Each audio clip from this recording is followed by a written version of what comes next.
Hello, everybody, and thank you for tuning in to another Damn Sports podcast. Once again, I am Drew Torres without Money Mike Gilchrist as my partner, as he is not the biggest UFC fan, but instead we have our good buddies Steve Spencer and Nadif Taylor.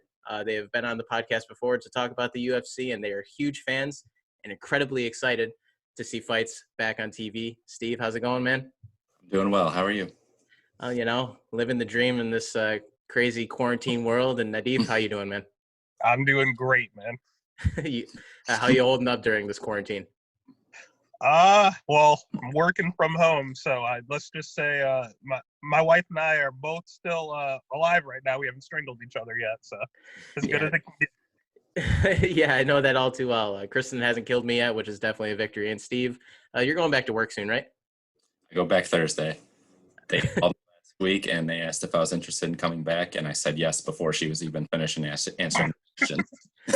There you go. Yeah, you of all people I know would definitely get stir crazy sitting at home doing nothing, seeing as you can't even sit still to watch a movie.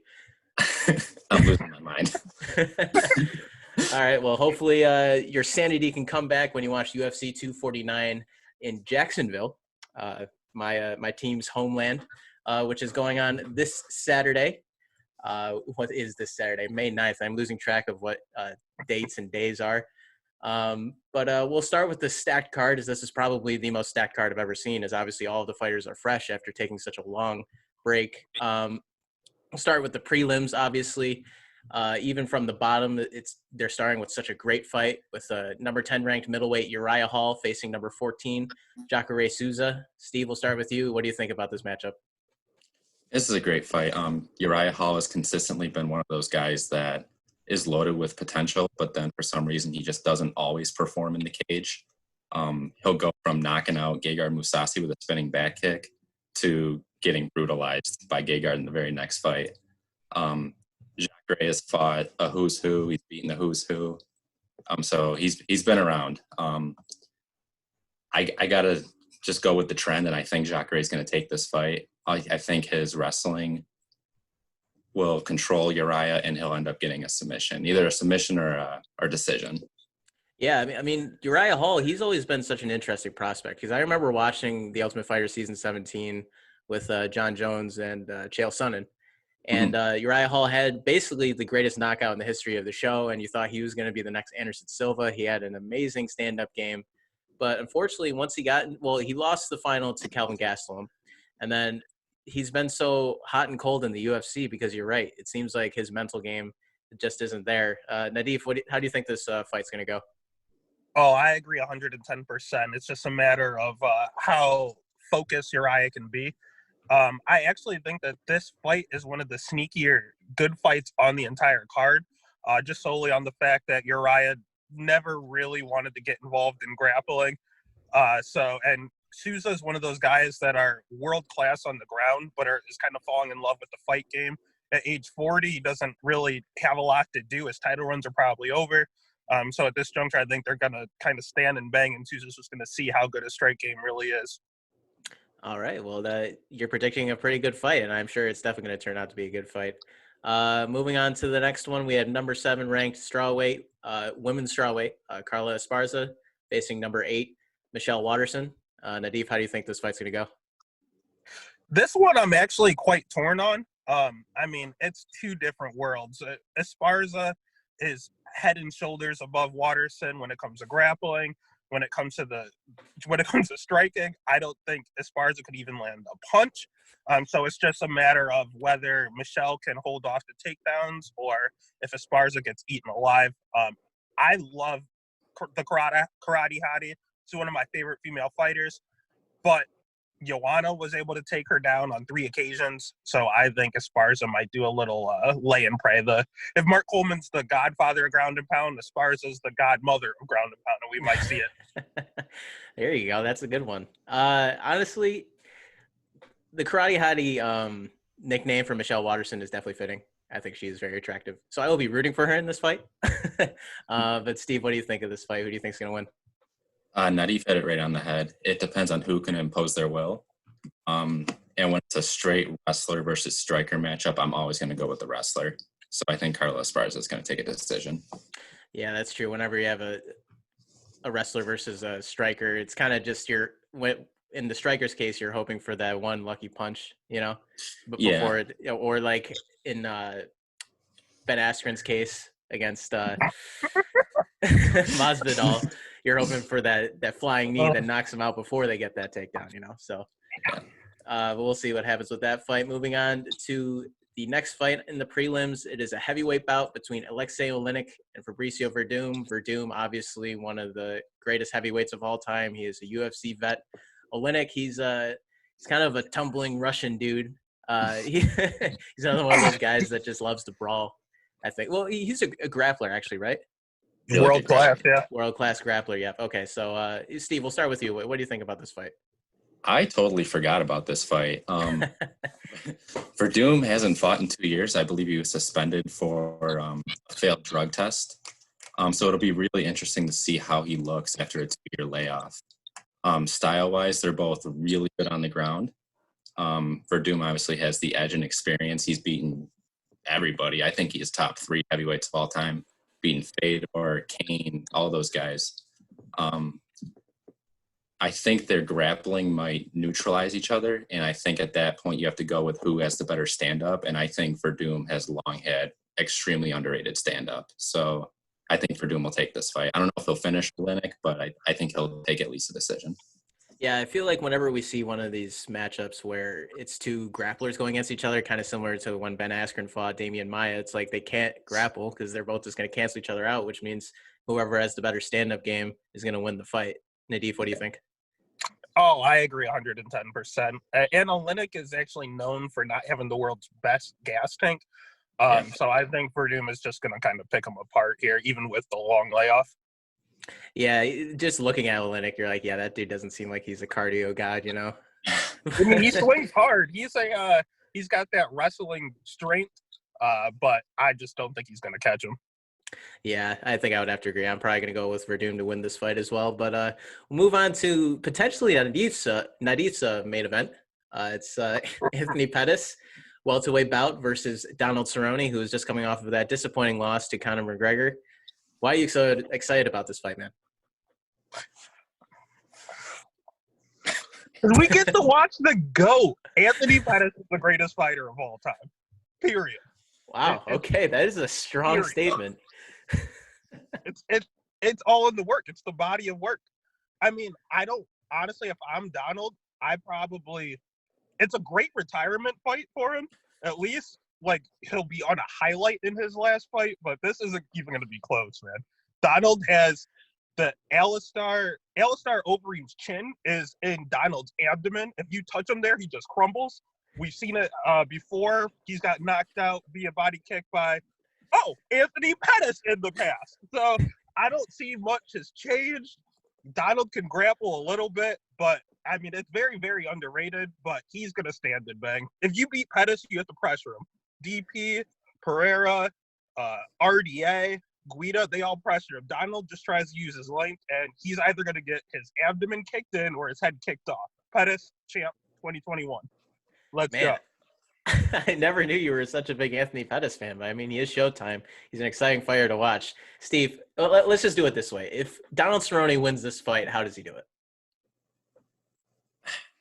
He's got to pressure Pettis. Like Nadif said, Pettis has always been – his issue has always been guys that pressure him. Nadif named a bunch of guys. You got to add Nate Diaz. I love it. Look at that. Nate Diaz pressured Anthony, and that kind of that was the downfall of Anthony in that fight. I think Donald actually has underrated wrestling, and Pettis' weakness has always been his takedown defense. But with that said, Pettis has an extremely underrated guard. It's hard for me to talk about how Cerrone can win this fight when I actually think Pettis is going to win this fight too. Okay, so you're on Nadif's side. You think that Pettis is just going to steamroll this guy?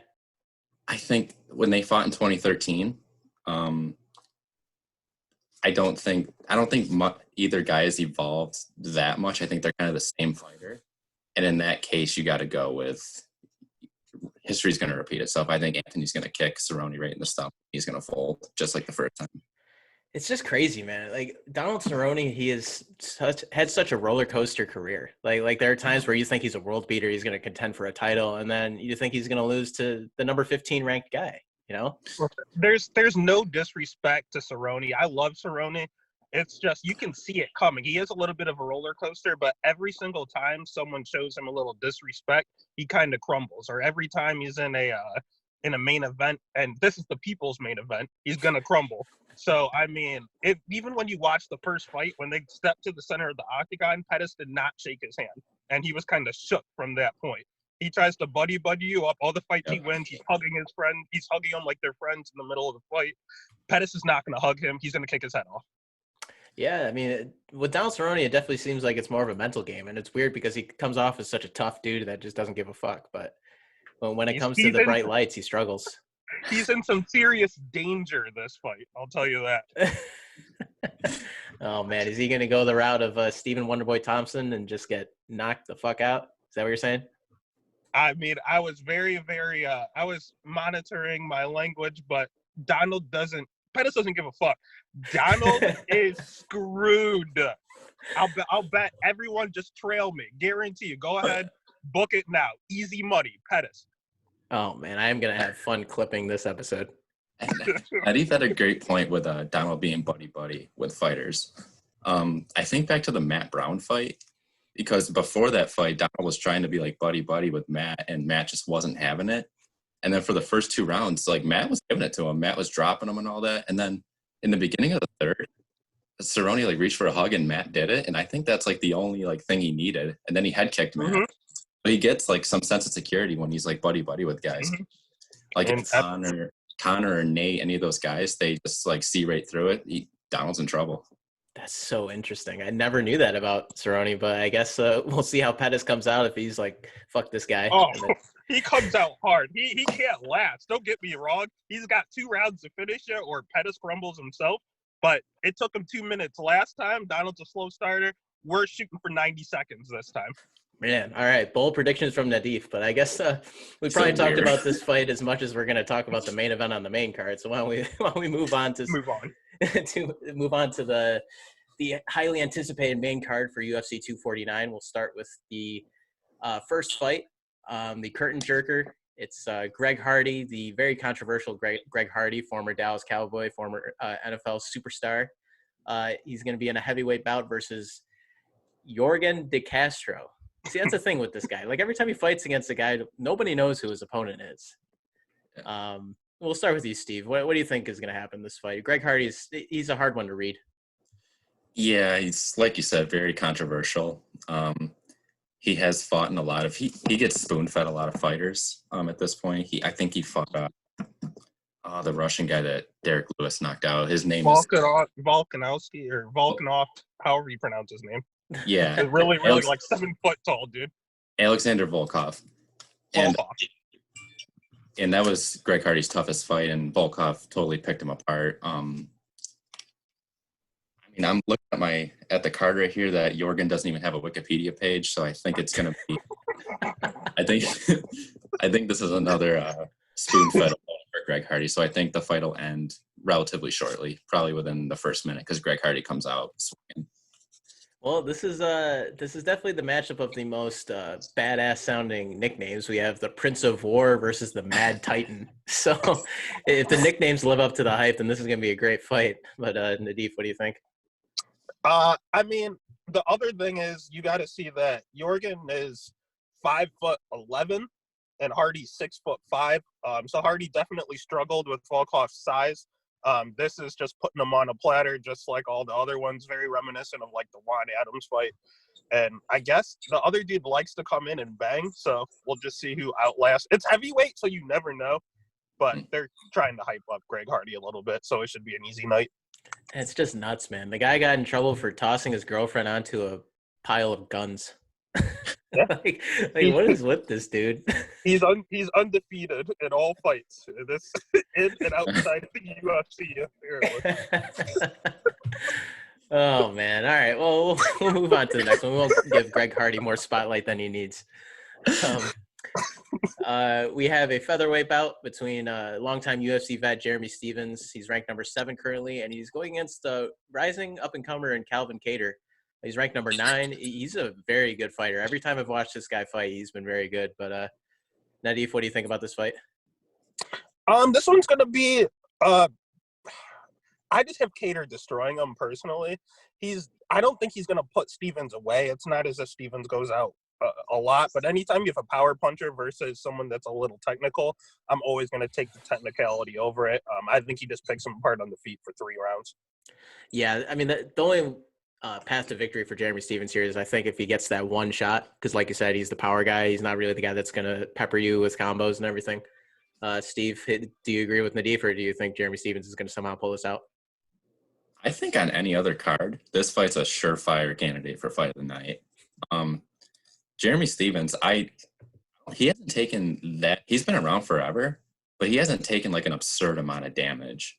So he's still a contender in my eyes. But yeah, Calvin Cater, he's an up and comer. He did great in his last fight with Zabit. He had Zabit on the ropes in that 3rd round. If there was 2 more rounds, I think he would have won that fight. But I think in the end he picks him apart and wins a decision. Jeremy's tough though. I don't think he's going to get finished. Yeah, Jeremy Stevens has been around forever, man. 28-17 with 1 no contest. That's a lot of fights. And he's not that old. Yeah, that's true. It doesn't say his age. I think he's like early 30s, but he's been in the game forever. Yeah, no. So this one's got that right. Robbie Lawler effect. Yeah, that's true. But yeah, that one's definitely going to be an exciting one. You're right. It might be the fight of the night. We'll see how it goes. But this one's a spectacle. The next fight we have is Mr. Francis Ngannou, who has the most brutal knockout in the history of the UFC and is probably the scariest man to ever step into the octagon. He is facing against Jairzinho Rozenstruik, who is also another very large heavyweight.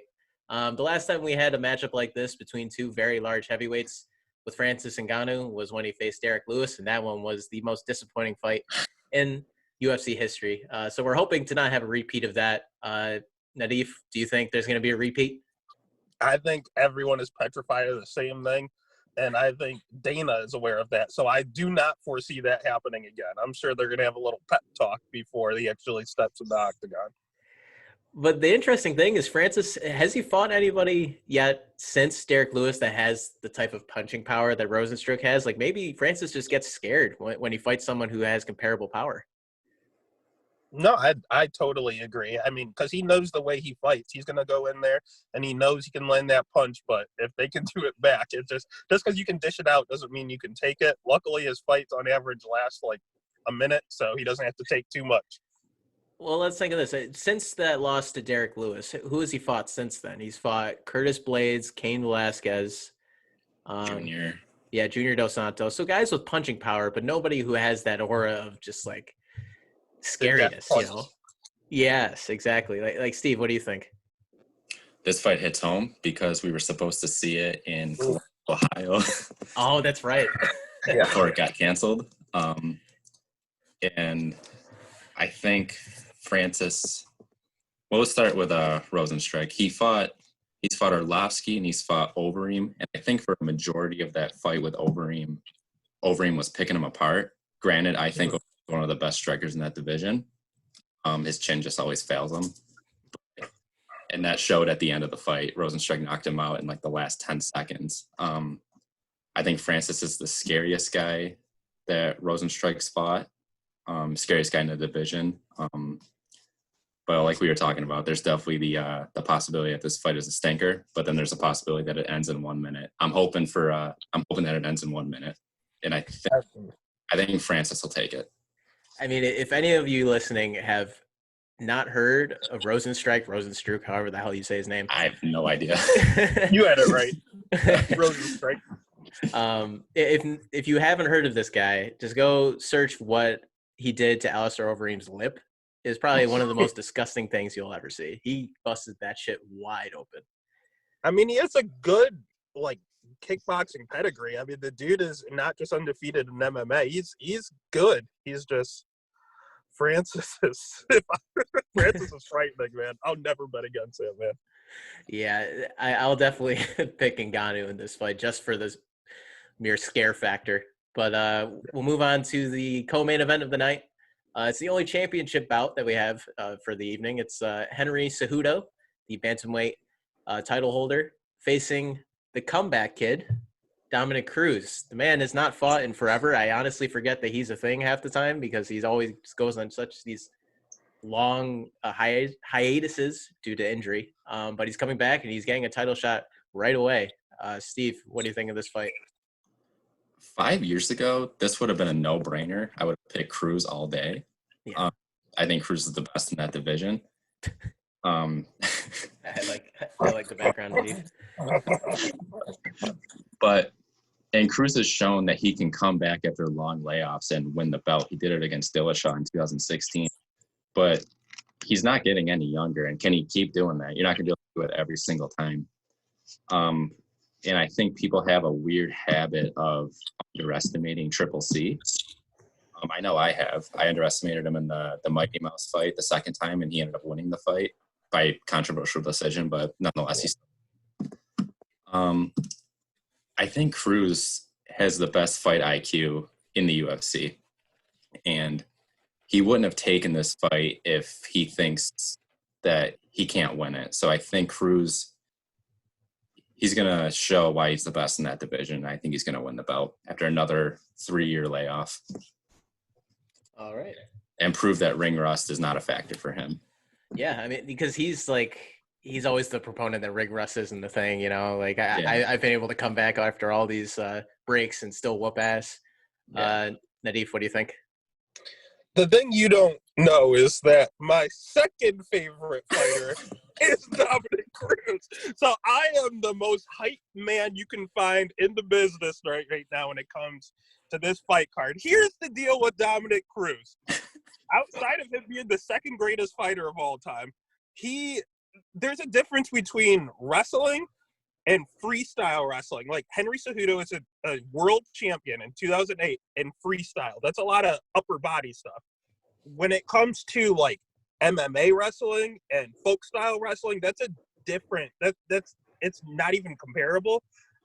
That freestyle is not going to help him against Dom because he's not going to be able to reach Dom. You can't see Dom. You can't find Dom in the octagon. He's all over the place.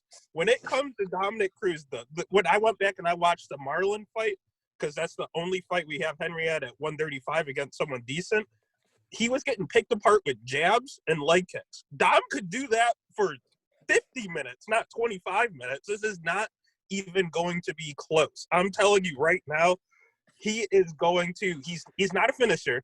You might get a little bored during the fight. I personally will not, but you're going to see Dom put on a clinic.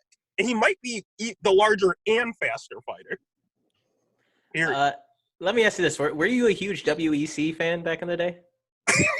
Okay. So I actually used to – as a kid, I watched that show on MTV, World of Jinx, and that's where I first saw Anthony Pettis. And then I saw him on WEC, and then I saw Cruz on WEC. And man, oh man, when you're good, you're good. I don't know what to tell you, but my only concern is when Cruz wins the belt, I want him to stay the fuck away from Aljamain and Peter Yan. He doesn't need to go. I need him to retire with the belt, like it's a Super Bowl. He should never ever defend it. Period. Man, I love it, dude. As the viewers can see, Nadif is one of the OG MMA fans. So he's all about his WEC guys. Nobody likes this new generation. Screw all these guys and their Instagram and their social media. In college, I actually purchased a WEC set where I have every single WEC event ever put on a DVD collection. So if you ever need to see the archives, just come on over to Ohio and we'll have it ready for you. Watch some Pettis videos. There you go, man. Sounds good. I'm totally up for that. But we will move on to the final match of the night. The very exciting match that people may be still a little disappointed because the whole Tony Ferguson versus Khabib Nurmagomedov thing still has not been able to work out. I think they're running out of different ways to cancel this fight. You know, like everybody was so excited for this Tony Ferguson versus Khabib fight, but for now we have Tony Ferguson versus Justin Gaethje for the interim lightweight title, who will then face Khabib when restrictions on leaving Russia are finally lifted. Steve, we'll start with you. How excited are you for this fight, and who do you think is going to win? Because it's definitely going to be a close one.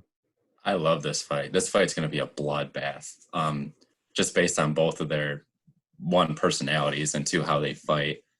Tony's a whack job, that, to say the least. He gets hit and he gets dropped in like every single fight, but he just keeps going. His cardio, it's got to be the best cardio. Like, the guy doesn't even breathe heavy at the end of like a crazy fight. Gaethje, we know that guy's a maniac. He always goes for broke, swings for the fences, and more often than not wins. He lost to Poirier and Alvarez, but other than that, he's looked really good in the UFC. I would be more confident in Gaethje if he had a full training camp. I think he said a couple weeks ago that he's got about 18 minutes of hell in him, and then other than that, after that, he's probably going to get choked out, which is very honest. Not a lot of fighters say that. But I think he'll connect early. I think he'll do really well in the first 3 rounds, and I think that'll be enough to win the fight. I actually think Gaethje's going to win this, which kills me because I really wanted to see Khabib and Tony, and that might kill it, but it is what it is. All right. Well, I mean, if you're expecting a bloodbath, then I really hope that's true, because obviously those fights are a lot more exciting to watch. Nadif, what's your call on this fight? I'm torn. I think this is the most 50-50 fight on the card. I cannot stand Tony Ferguson, mainly because he's not even supposed to be here. Pettis was about to knock him out if he didn't break his hand during that fight.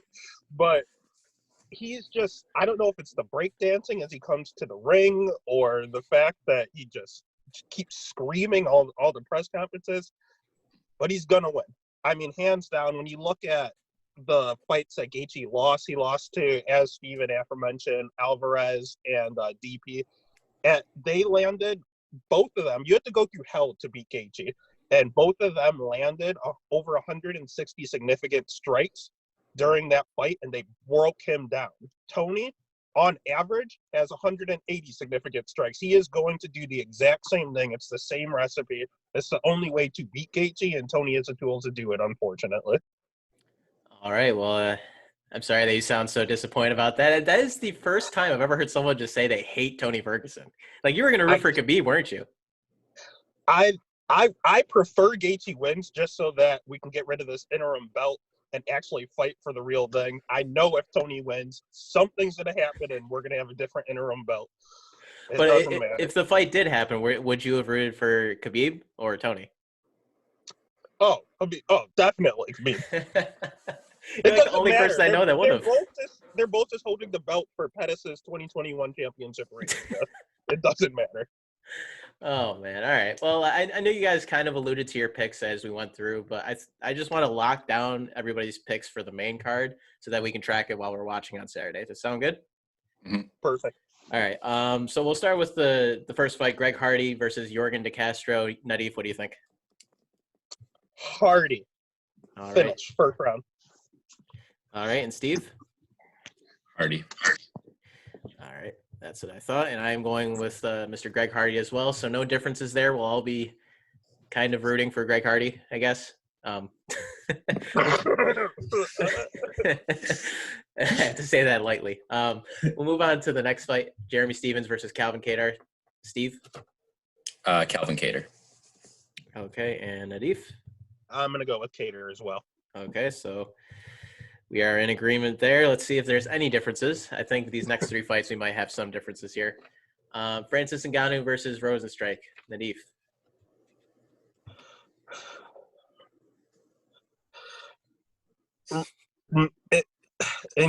Ngannou. Ngannou? Okay. All right. Yeah. Took you a little bit to make that decision. I mean, earlier in the podcast, I say I always go at technique over power, and I'm literally going against what I just said. But he's scary, man. I just don't want him to hear this podcast and say I went against him. So Ngannou. All right, Steve, what do you think? I don't give a damn. Rosenstrike. There we go. I'm going with Rosenstrike as well. You know, hopefully Ngannou hears this podcast and then he's like, man, fuck those guys. I'm going with Nadif. I'm gonna whoop this guy's ass. And then And he's then a you can little have too him on the overzealous. podcast. What's that? Then you can have him on the podcast. Exactly. That would be awesome. But I'm hoping that he hears that, he gets too pissed off, goes a little too overzealous in the cage, and then gets his ass knocked out. That'd be perfect. And then the co-main event, we have Henry Cejudo versus Dominic Cruz. Nadif, I already know you're going with Dominic Cruz, but let's hear you say it just so we're sure. I'm going with the Dominator, baby. Let's go. All right. Dominic Cruz it is for him. And Steve? Dominic Cruz by decision. Okay. And I am going with Mr. Henry Cejudo. I'm going against Nadif just to kind of troll a little bit because I'm sorry to hear that. I am leaning more towards Dominic Cruz, but I just wanted to be different, I guess. And then the main event, Steve, we'll start with you. I know I said Gaethje in the analysis, but you've made a great point. You've made a great point about like how to beat Gaethje, and Tony's tailor-made for that, especially on short notice. So I'm gonna go Tony. All right, and then you're going with Tony, by right? Darce choke. By Darce choke. Okay, good. Yeah. That's a staple. Yep. Nadif, you're going with Ferguson as well, I'm guessing. Yeah, he's gonna break dance his way to another title shot and another disappointment for all the fans. All right. Well, just to go through our picks one more time, Nadif's picks are Greg Hardy, Calvin Kattar, Francis Ngannou, Dominic Cruz, and Tony Ferguson. Steve is Greg Hardy, Calvin Kattar, Rosenstruck, Cruz, and Ferguson. And then I am Greg Hardy, Calvin Kattar, Rosenstruck, Cejudo, and Ferguson. So only a few differences here and there. Basically, the only matches we'll really be watching to see if our picks win are the co-main and then the Battle of the Beasts. So other than that, we're pretty similar in our picks. But is there any final statements you want to make, Nadif, before we let you guys go? It's showtime, baby. May 9th, we make the return. The run begins. Get everyone ready. Get your alcohol ready. We're ready to go. I'm starting to pregame tonight. Tonight, wow. What is it, a good 4 days out from the card? You're going to be probably 50 beers in by then, huh? 2 for him, 2 for Cruz. There we go. And Steve, you got anything? No. I can't beat that. So Yeah, fair enough. Steve's just here so he doesn't get fined. I'm just here so I don't get fined. All right, guys. Well, I really appreciate you guys coming on. It's always fun to talk UFC with people who are such massive fans as you guys obviously are. I hope you guys stay safe during this quarantine. I really hope you guys enjoy the fights. Thank God the UFC is back.